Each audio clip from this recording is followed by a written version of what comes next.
तो ये education system में जो वायरस बैठा हुआ है उसको भगाना है या नहीं भगाना है? भगाना है। तो चलो ताली बजाओ, बोलो गो प्रधान को,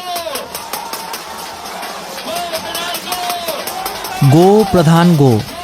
दोस्तों ये नारा है कॉकरोच जनता पार्टी के रिसेंटली हुए प्रोटेस्ट का। कोरोना के टाइम पे लोगों ने थाली बजा बजा के चिल्लाया था go corona go, go corona go. बिल्कुल उसी तरीके से ये नारा लगाया गया, go Pradhan go, comparing Dharmendra Pradhan as a virus who is sitting on education system. ये प्रोटेस्ट अभी भी चल रही है और इसकी जो टाइमिंग थी वो शाम के 5 बजे तक ली गई थी legally on legal notice, but ये एक्सपायर होने के बाद इसको पुलिस ने और गवर्नमेंट ने एक्सटेंड करने के लिए मना कर दिया। आर्टिकल 19 कहता है राइट टू प्रोटेस्ट पीसफुली, ये हमारा फंडामेंटल राइट है, लेकिन पब्लिक ऑर्डर को मेंटेन करने के लिए सरकार इस पर पाबंदी भी लगा सकती है, इसको रोक भी सकती है। तो जब 5 बजे ये अधिकार रोक दिया गया उसके बाद खबरें आई कि सरकार ने वहाँ पे ड्रिंकिंग वाटर बंद करवा दिया, वहाँ पे फूड एंट्री बंद कर दी, वहाँ के लाइट्स भी बंद कर दी। वॉशरूम का एक्सेस, पानी का एक्सेस, लाइट का एक्सेस, यहाँ पे इतनी सारी विमेन प्रोटेस्टर्स हैं एंड लाइट इतना कम है, अगर कुछ भी प्रॉब्लम हो जाता है तो दिल्ली पुलिस विल बी। अगर लीगली देखा जाए तो सरकार ये सारे स्टेप्स ले सकती है to maintain public order, but ये सारे रेस्ट्रिक्शंस जस्टिफाइड होने चाहिए। तो क्या ये सारे स्टेप्स राइट टू लाइफ को जस्टिफाई करते हैं? ये सवाल मैं आप पे छोड़ता हूँ।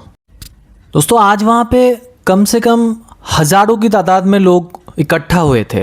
किसी किसी के घर में ऐसे बच्चे रहे होंगे जिन्होंने नीड दिया, लेकिन मैक्सिमम लोग ऐसे भी थे जिनको इससे शायद कोई लेना देना था भी नहीं। जो कॉकरोच जनता पार्टी के लीडर हैं दीप के जी, उनके घर में तो शायद ही किसी ने एग्ज़ाम दिया होगा। There was no personal interest involved, but वो बॉस्टन में अपनी पढ़ाई पूरी कर रहे थे।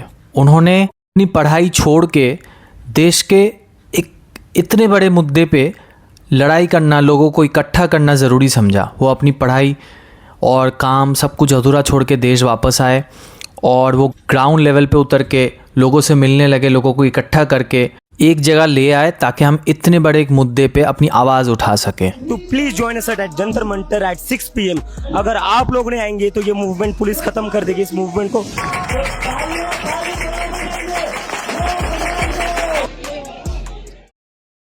दीप के जी का ये स्टेप पता नहीं किसी पॉलिटिकल इंटरेस्ट से इन्वॉल्व है कि नहीं, इसमें पता नहीं वो आगे कोई पॉलिटिकल पार्टी फॉर्म करना चाहते हैं या नहीं, लेकिन ये स्टेप गवर्नमेंट की अकाउंटेबिलिटी को डिमांड तो करता ही है, लेकिन उससे भी बड़ा एक टाइट स्लैब है ऑपोजिशंस के लिए। ये ऑपोजिशंस वही हैं जो इलेक्शन के टाइम पे ये सारे मुद्दे उठाते हैं ताकि हम उन्हें वोट दें, उन्हें सत्ता हासिल हो, लेकिन वो एक बेसिक चीज़ भूल गए कि कैसे ग्राउंड लेवल पे उतर के लोगों के सपोर्ट में लोगों से इमोशनली कनेक्ट कैसे करना होता है, ग्राउंड लेवल पे लड़ाई कैसे करनी होती है। मुद्दे ऐसे कौन से हैं जो सिर्फ पार्लियामेंट पे नहीं ग्राउंड लेवल पे भी लड़े जाते हैं। चीफ जस्टिस ऑफ इंडिया के रिमार्क्स पे सैटेरिकली बनाई गई एक पार्टी आगे सत्ता के लिए लड़ाई करती है या नहीं, ये तो फ्यूचर ही बताएगा। कॉकरोच जनता पार्टी, इनका सबसे बड़ा जो डिमांड है वो union education minister Dharmendra Pradhan जी का इस्तीफ़ा चाहते हैं। उसके साथ साथ नीट एग्ज़ाम पेपर लीक के लिए जिन 11 बच्चों की मौत हुई उनके परिवार को 1 करोड़ रुपए का कंपेंसेशन।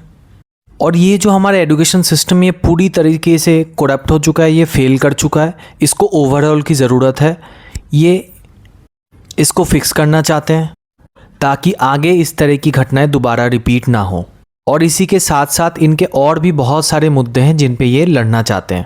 लेकिन आज की इस प्रोटेस्ट ने ये साबित ज़रूर कर दिया कि भले ही जनता आपको प्यार से, विश्वास से देश की कमान संभालने के लिए चुनती है, लेकिन अगर आपसे ये सिस्टम नहीं संभलता और इसका भुगतान देश के लाखों जनताओं को भुगतना पड़ता है, उसकी अकाउंटेबिलिटी भी आपकी ही है।